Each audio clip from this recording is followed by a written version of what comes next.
نبی پاک علیہ الصلوۃ والسلام فرماتے ہیں سب سے بڑی حکمت اللہ کا خوف ہے، اور فرمایا جب آدمی رب سے ڈرتا ہے تو اللہ اس کی زبان پر حکمت کے چشمے جاری کر دیتا ہے، دانائی ملتی۔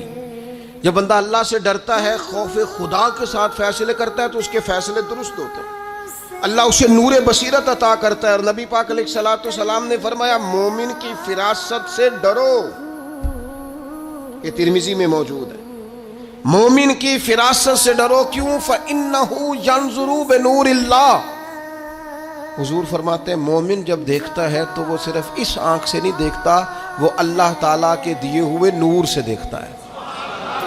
مومن کی فراست قلبی سے ڈرو، اسے اللہ دل کی آنکھیں عطا کرتا ہے۔